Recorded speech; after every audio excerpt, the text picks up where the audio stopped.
Welcome. My name again is Bart Marek from Aspen Trading Group, and welcome to this week's FX Street webinar, where we're going to take a look at Aspen's trade of the week. And this week we're going to take a look at the New Zealand versus the US dollar currency pair using at Aspen what we refer to as our I.P.A methodology. And for those of you who are unfamiliar with, let me get this over here.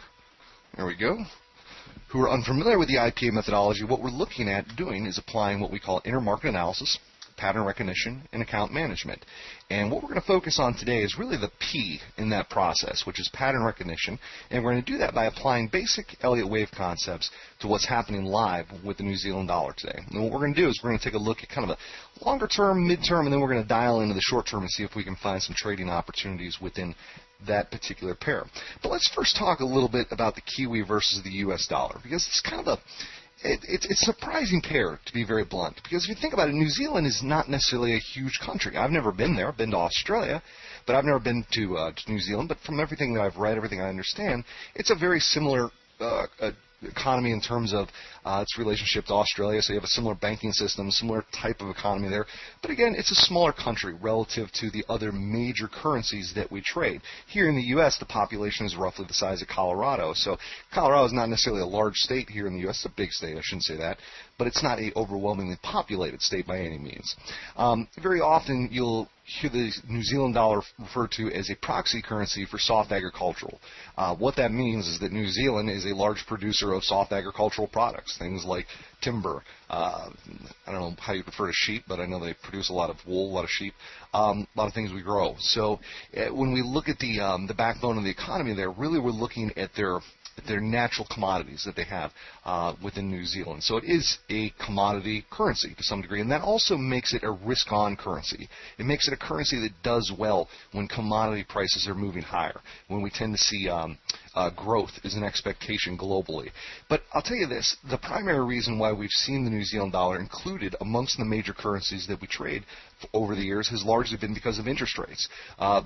New Zealand has long held higher interest rates relative to other major currencies for a very long time. And even in today's low interest rate environment, that still holds true.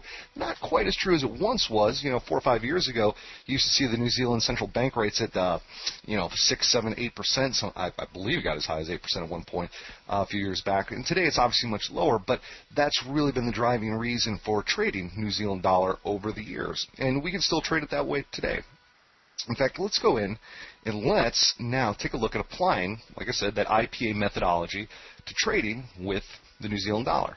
And what we're going to focus on today is one step within the three-step process we use at Aspen. As I said, we're going to focus on pattern recognition right here in the middle. And what we largely do at Aspen is we focus in with Elliott Wave and Fibonacci. And what I'm going to take you through are just some very basic concepts in applying Elliott Wave to the New Zealand dollar to see if we can find some trade opportunities. And for those of you who are unfamiliar, one of the reasons why we like to use Elliott Wave at Aspen is because it has a long history of using it over different types of market cycles. Basically, Elliott Wave is really just it's an offshoot of Dow theory for the most part. And this is Ralph Nelson Elliott, who came up with a theory back in the 1920s. Fell bedridden after having been, I believe, in a comptroller down in Central America, and came up with the Elliott Wave principle, or his wave principle at that time, based upon sitting down and studying previous market cycles. And one of the key tenets that we look at within Elliott is what we call the five-wave basic pattern, five-wave Elliott pattern. And this is also referred to as what is called a motive impulsive pattern. And this is important to know because what it does, it defines the trend for us. Elliott believes that when a market is trending, and remember, in trading pretty much any marketplace, what we want to do is trade with the trend. When markets trend, they unfold in 5 waves, as this sequence shows. And what we basically look for in an upward trending market would be up in 1, down in a deep wave 2, up in a very big wave 3, and then down in a shallow retracement of wave 4, followed by a final push higher in 5. And that, right there, just that structure, is all you need to see in price action to be able to start to define trends at different time frames. Okay? And the fact of the matter is, when we look at a market, we have to ask ourselves, what type of marketplace would you rather trade? Would you like to trade the marketplace on the right or the one on the left? The left has a nice upward trending market. Notice how within that trending market, what you have very little of is price overlap. right? You don't see a lot of circumstances where price moves back into previously traded territory. It just tends to take a nice omnidirectional move. That's a trend.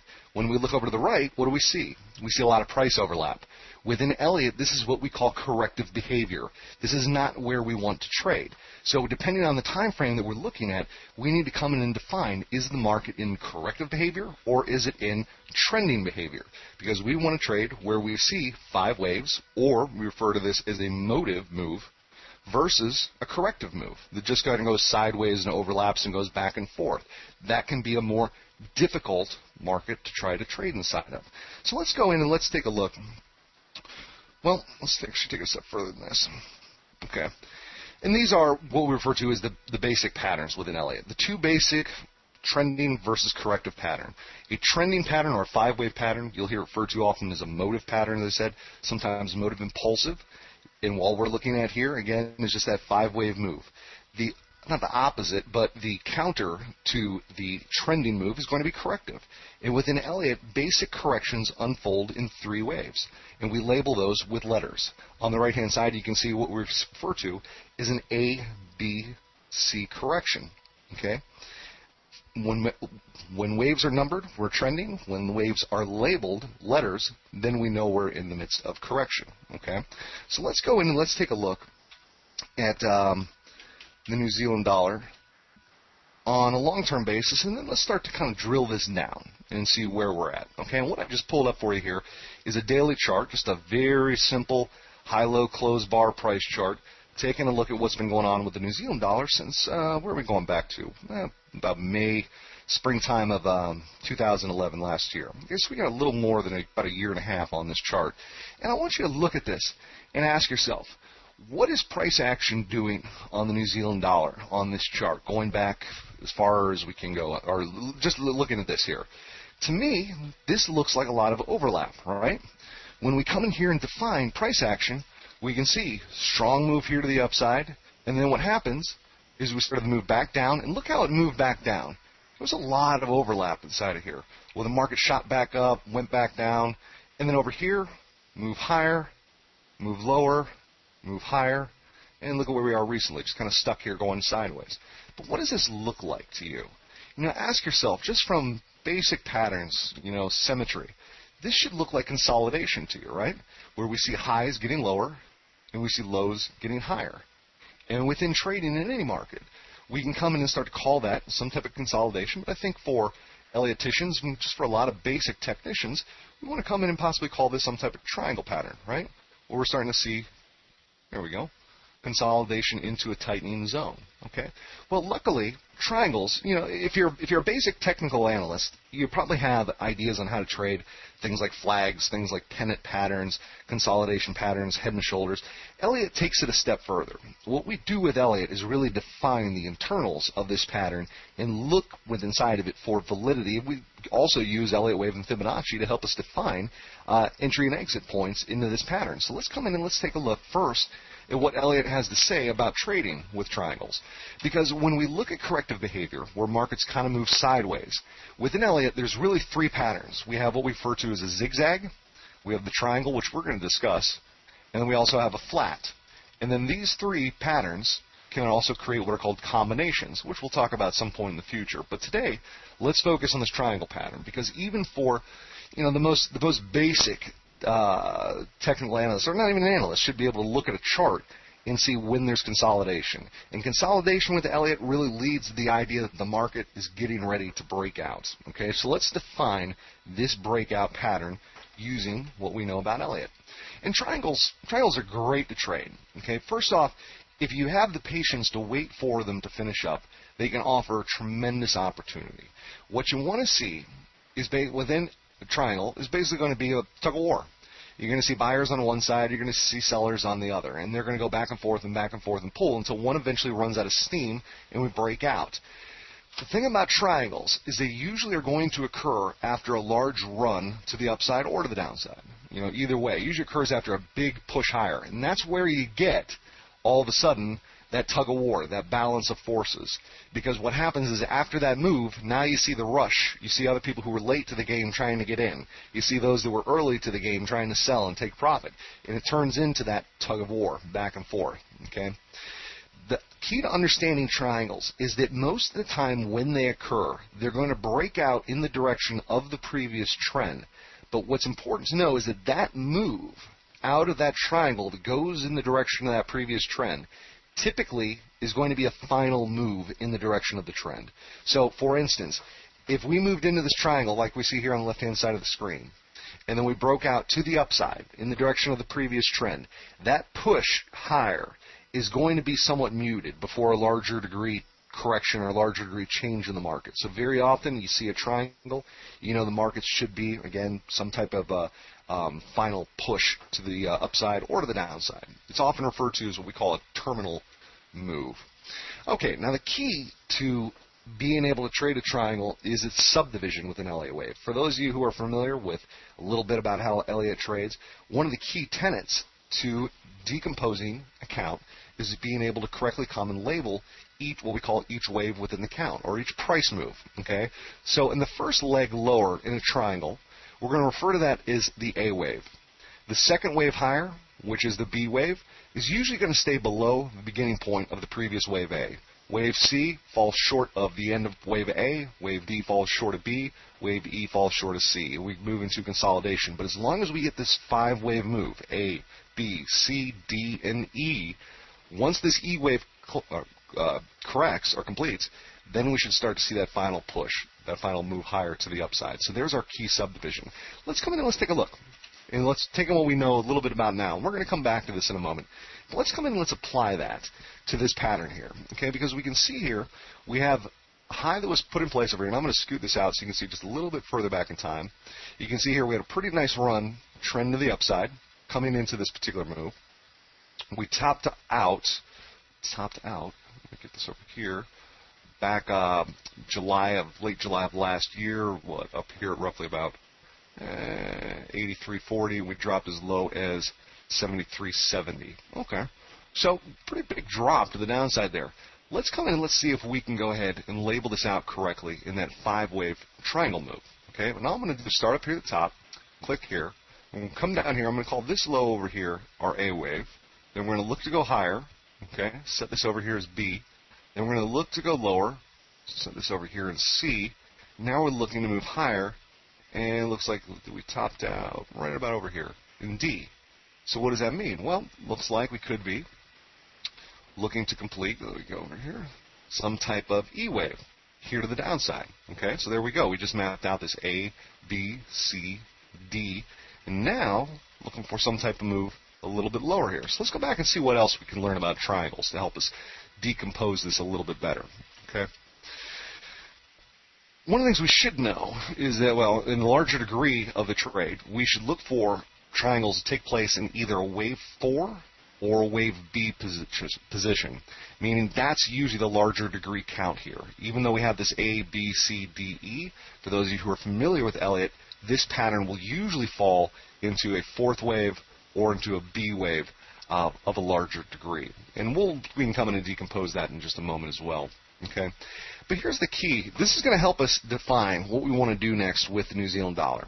Because what we want to be able to do is come in and see what are called alternating waves within the triangle count move to the 61.8% distance traveled of the previous alternating wave. And what that means is that an alternating wave is a wave that moves of the same direction, okay, of the same degree within a triangle. So if you look at it, if we're in an E wave right now, the last alternating wave that moved in the same direction, which was lower, would have been this B wave. Okay? So what we're going to do, using Elliott and using Fibonacci, we're going to believe that we have a 61.8% distance traveled of the next alternating wave. So if this C wave was moved down 100 points, we would expect the E wave, the next alternating wave, to move 61.8. Okay? If this B wave, if we were trying to map out this D wave here to the upside, we would go to this B wave, which was the last wave that moved of the same direction, of the same degree, and we'd measure this out. And if this was 100 points, then we would expect the alternating D wave to move 61.8 points. So let's come back in and let's apply this over here. And just to show you the theory behind it, let's start off with this D wave, okay? Now that looked like that moved pretty close to symmetrical to me. But the general idea is that if this D wave, here to the upside, okay, the alternating wave to that would have been this previous B wave higher here. So what we would do, if we were trying to map this one out, is we come in here, do ratio analysis, and look at D versus B, okay? And we can see here, definitely went past that 61.8% distance traveled, but this would have, as this was moving higher, become one of the preferred stopping points to look at to see if this D wave completes inside of here.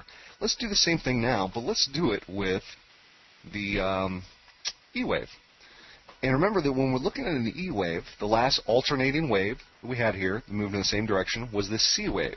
So we want to measure the distance from the top of the C wave down to the bottom, and then we're going to take 61.8% of that distance traveled and apply it here lower in this E wave. So if I come in, say I just want to do a basic E versus C relationship. There we go. I can come in here and see I have two levels to look at. First one, which is not quite as significant, would be the 38.2% distance traveled of C and E. The second, and the one we focus and dial into, is going to be the 61.8% distance traveled of E of C. So we look at this distance traveled here in C, and what we know is that if E were to move 61.8% that distance, we would look for this E wave to terminate to the downside here at 77.32. Okay, and we could do some analysis and come out and try to figure out the time frame on this as well, but it looks to be that in the short term here, at least maybe for the next month, what we should be looking at here would be a little bit more of a sell-off to the downside in the New Zealand versus the US dollar. Okay, but let's go ahead now and let's take that even a step further, and let's try to analyze this and see if we can do this into an even smaller degree to find more precise entries to come and get into and out of the marketplace. One thing I do want to point out that the longer a triangle does draw itself out, the stronger the subsequent move out of it. Okay, and what that means is you can look for triangles on any time frame that you want. You can come in and look for them on, a 5-minute chart, a monthly chart, whatever. But the longer the time frame is, the longer it takes to unfold, the stronger, the bigger the move should be coming out of it. So if you think about that, New Zealand, US, after this has been consolidating itself for the last year and a half plus, we might be moving into the final phase of that consolidation, but as it does and finally breaks, that move is going to be pretty strong, or at least it should be a stronger than not move to the upside. And that's good. That's good for investors because New Zealand represents a risk-on market. So what this would mean is that eventually, after a little pullback here, we should eventually be looking for stock markets to move higher. We should be looking for economy's growth to re-enter the marketplace, and for vis-a-vis the relationship we have with the Kiwi dollar back to just the risk-on market and the global economies in general. But again, let's take this a step further. And one thing I want to point out is that within a triangle, one of the key functions is to see it decompose in 3 waves. Notice how in each leg of this move, there's 3 waves. You can notice down here, 1, 2, 3 in A. And then 1, 2, 3 in B, and 1, 2, 3 in C, 1, 2, 3 in D, and so forth. Okay, that's a key to decomposition of a triangle. And what that means is that when we come in over here, what we're going to look for is to be able to decompose each leg of the count in a correction. Okay, and remember, basic corrections within an Elliott wave are going to be simple ABCs. So if I come in over here, and just for example, on this A wave down, what I would want to do is come in and call this first leg lower A, B, and then complete it here in C for this larger degree wave A. And again, the key here would also be to come in and decompose this a step lower. What we know is that A and C waves move in the direction of the larger degree trend, right? Notice that the larger degree here is an A wave. So within this A wave lower, which is moving in that direction, the C wave lower moving in that direction, we should be able to come in and decompose these in 5 waves because they're moving in the direction of the larger degree. So I'm going to come in and call this 5-wave count, and I should be able to come in and just do some basic, Control Z, come in and just do real basic kind of wave count. This may have a little bit of overlap, but that's all right if it does. Call that there. So we have a 1, 2, 3, 4, 5, and then what we do is we can come in and call this in 3 waves here to the upside because that's correction. Boom, put that there. Boom, put this here. And again, we want to do the same thing in wave C that we did in A, which is to come in and decompose this impulsively. give this some type of, there we go. I don't know exactly where you put your wave 4. Be some sort of really tight wave 4 down there. But you have some sort of stronger move down. Then we could do the same thing over here in wave B. And remember, each wave within a triangle is going to decompose into 3 waves. So we could come in here, do this. And remember, what we'd want to do is be able to count out this A wave, this C wave out in 5 waves. We do the same thing here in wave C. This looks a little difficult to me to count. Oops. In 5 waves, possibly down in A. But you start to get the idea here of what we're looking to do. You know, sideways move, correction. And we do the same thing here in D. Let's just do the whole thing. And we could either call it here or possibly down here as well. But you see, we have 3 waves down in A, 3 waves up in B, 3 waves down in C, 3 waves up in D. So here's what we'd be looking for. Is now we want to see this E wave decompose in 3 waves. Okay? From looking at it, to me, if we zoom in now to say a 4-hour chart, take this from a daily down, okay, we're going to come in and be able to see the top of this D wave that I have labeled, and this move lower to the downside. And what we should be expecting here is going to be some type of A wave move lower. And remember, an A wave is moving in the direction of the larger degree trend. Its larger degree is that E wave down here. There we go, over here. So what we're expecting now is to see some type of move lower in A, up in B, down in C eventually. Okay? A waves should unfold in 5 waves. Okay? One of the things we'd be looking for here would be something along the lines of this, where now we're looking at possibly down in 1, and looking for now maybe wave 3 lower in 4. Okay? And we could even come and decompose this and put this into what we refer to as a possible 1-2 setup, where when we come in here and decompose this down, what this suggests is that we should see a pretty strong move here to the downside relatively soon. And the reason for that is that if we look at how this is setting up, notice how if I just take the price action off this shorter term chart, you can see the move lower here has been laggard. But notice how with each coming push higher, we don't quite get back up to previous highs. Then we move lower, then we push higher, but not quite. Then we move lower, then we try to push higher, but not quite. And you have a really basic support level in here that we're right at. We're right at this support level down here at 81.56. And my suspicion is that taking a look at this possible count, what we should be looking for is going to be, once we break that level, some type of larger degree move to the downside. And along company with that larger degree move to the downside, we should also, or that move lower, we should also see the stock markets move lower. We should see the Aussie US dollar start to move lower. We should see things like oil moving lower. All of these are risk-on assets.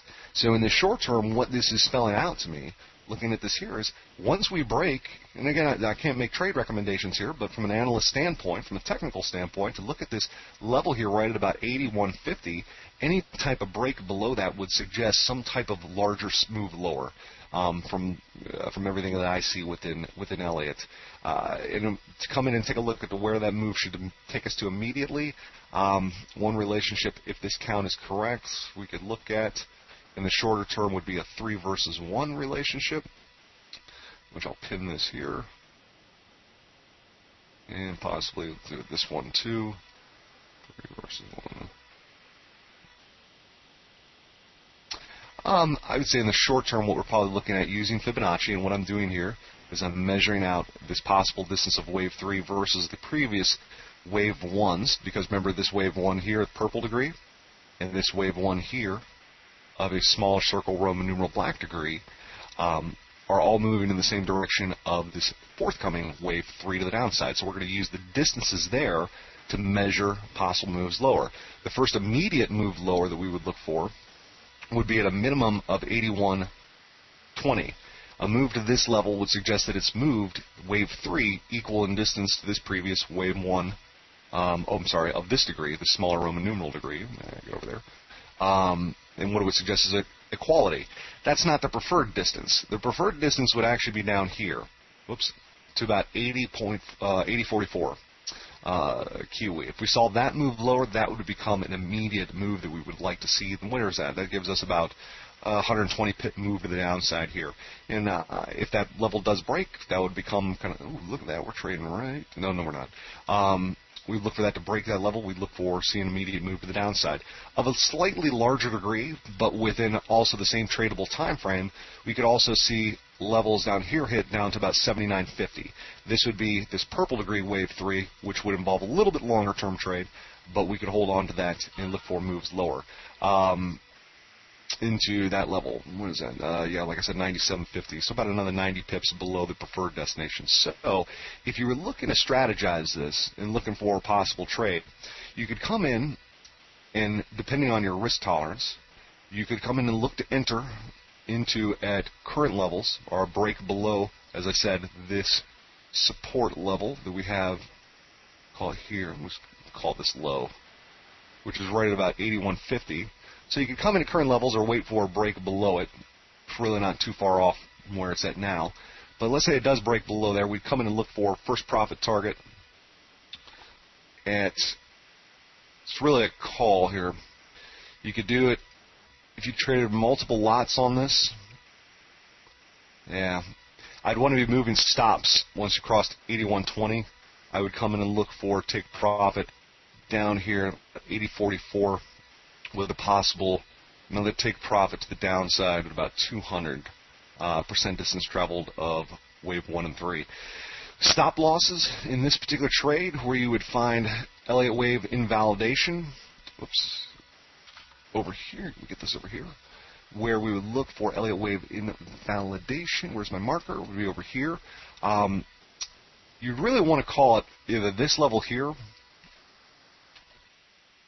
82.42, which is about 80 pips off current levels.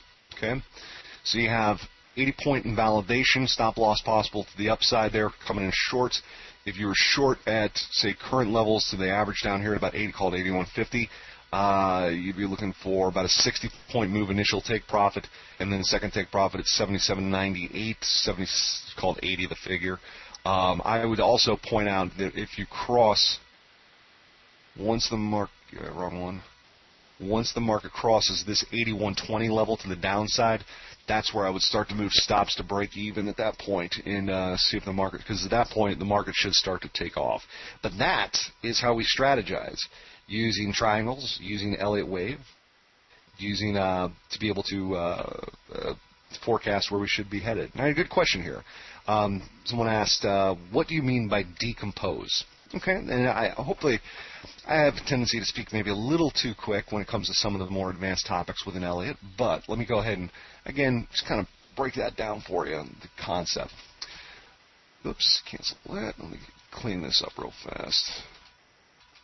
When we talk about decomposition, we're talking about taking a larger degree, or smaller degree, I guess, and take a larger degree, like this daily count on this triangle. And you can see if I highlight